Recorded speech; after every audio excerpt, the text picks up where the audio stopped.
Hello,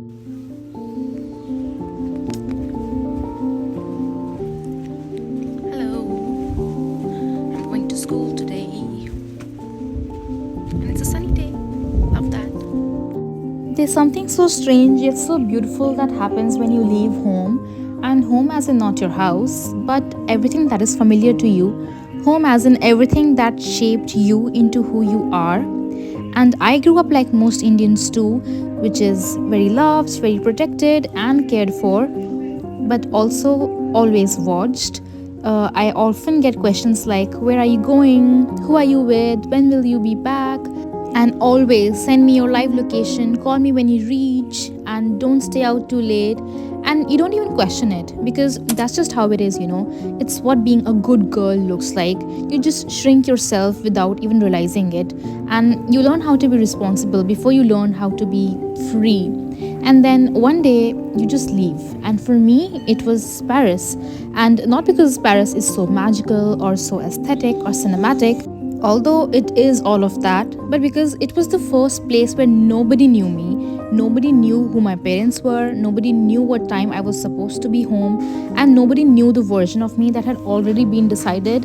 And that's when something changed. And it was the first time that I stepped out at night all alone by myself. I remember just walking slowly, not because I was scared, but because I could. And there was no countdown in my head that, oh, you should go back now. There was just no guilt, just me and the city. And I didn't realize how much of my personality had been built around safety and permission. And when you grow up in a society that constantly reminds you that you are a girl, fragile, at risk, responsible for everyone's honor, you sort of internalize it.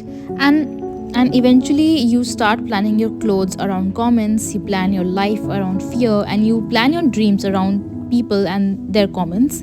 And when you actually leave that environment, you see women living very differently. You see women taking up space, laughing loudly, and traveling alone. Also, dating who they want, saying no without apologizing. And then you realize, oh, like this was an option. And living alone teaches you things that no one can teach you. It teaches you how to sit with yourself when you're lonely, how to fix things when they break, how to trust your instincts, and also how to make decisions without calling home for every approval, although I still do that. And you genuinely learn life skills like cooking, which I think every person should know, a man or a woman, because it is a life skill. And you learn it not because it is shoved down your throat, but because you actually want to and you have to. I have come back home at 3 a.m., even 6 a.m. I've taken trains alone. I've said yes to things that would have sounded pretty dangerous back home, but the character development that comes out of it is top tier. My coffee, the sun, and very basic outfit of the day. I have even gone to do caving, which seems like such a dangerous thing to do. I would never imagine myself doing something like that. But I did it, and I did it with a bunch of women, and all of us were safe, and I didn't feel threatened at all. I think this is the beauty of leaving your shelter, leaving your safe space, because that's when the real growth happens. And here's the thing, nothing dramatic happened. Like the world didn't collapse, I didn't become irresponsible, I didn't lose my values, of course.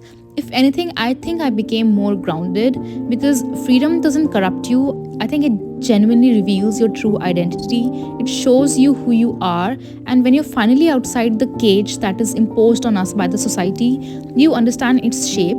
And I don't mean cage in a dramatic or a very villainizing way. Our families love us, of course. They do what they think is best. And society runs on fear disguised as protection. But protection can quietly turn into limitations. And I think limitations can become your identity over time. And I didn't realize how often I filtered myself until I found myself in a world where I could just be myself. And I genuinely believe that every Indian woman, every South Asian woman, they deserve to experience that at least once. So leave your city, leave your comfort zone. If not abroad, then somewhere unfamiliar. And not because your home is bad, but I think because you deserve perspective and you deserve to know who you are outside of expectations.